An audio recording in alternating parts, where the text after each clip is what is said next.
Sick of the same old salmon and rice? Then you are going to be obsessed with these sticky honey garlic salmon rice bowls. The salmon is smothered in a sticky sweet sauce, and let's not forget the cucumber avocado salsa. Hey there, I'm Molly Thompson from What Molly Made. Welcome back to my kitchen where we make good food that makes you feel good too.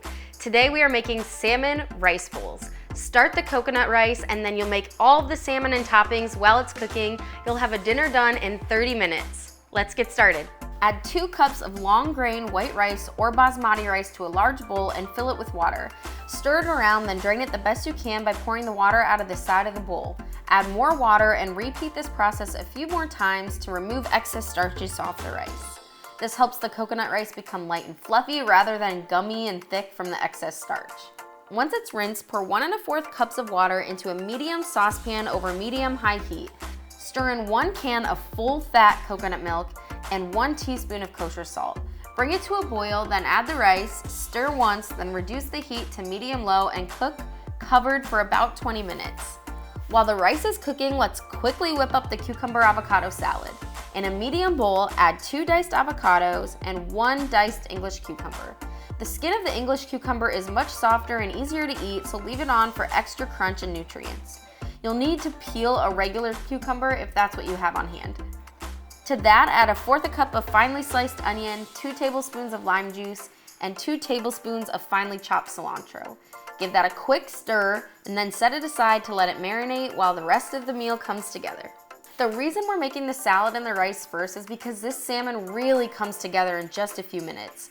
Cut 4 4-ounce salmon fillets into bite-sized pieces about 1-inch cubes.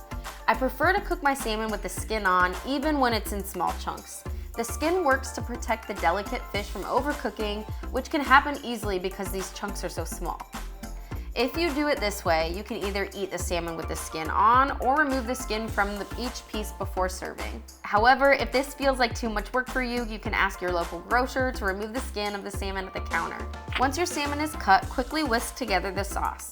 Add 1/3 cup of tamari, 3 tablespoons of honey, 2 tablespoons of sesame oil, 1 teaspoon of fresh grated ginger, 1 tablespoon of sriracha, and 1 teaspoon of salt in a medium bowl and whisk it together to combine.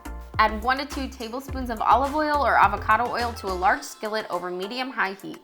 Once the oil is hot and shimmering, add the cubed salmon skin side down if you're cooking it with the skin, and sear for 2 to 3 minutes until it's crisp. Use tongs to carefully flip the salmon over, then add 6 cloves of minced garlic and gently stir to cook until fragrant, 1 to 2 minutes. Pour the prepared sauce over the salmon and continue cooking for 1 to 2 more minutes or until the internal temperature of the salmon reaches 135 degrees Fahrenheit. This allows for about 10 degrees of carryover cooking so the salmon reaches a safe and perfectly cooked 145 degrees Fahrenheit.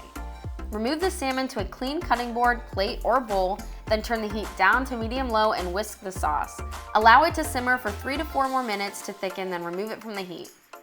We've got all of our components ready, so now the only thing left to do is assemble these bowls. The coconut rice should be done at this point, so quickly fluff it with a fork, then place your desired amount of rice in the bottom of a serving bowl. Add that sticky honey garlic salmon, then spoon a few tablespoons of that thickened sauce right on top. Add a generous helping of the cucumber avocado salad to top and garnish with sesame seeds and green onion. If you have some extra time, stir together some mayo, honey, and sriracha and serve it with the bowls for an extra creamy, spicy flavor. I love how this recipe is timed out so the salmon and all the rest of the ingredients are done at the same time. I also love all that gooey, sticky sauce covering the salmon. Y'all, healthy cooking does not have to be boring. If you want more flavorful, healthy recipes, hit subscribe, then check out our salmon pesto pasta.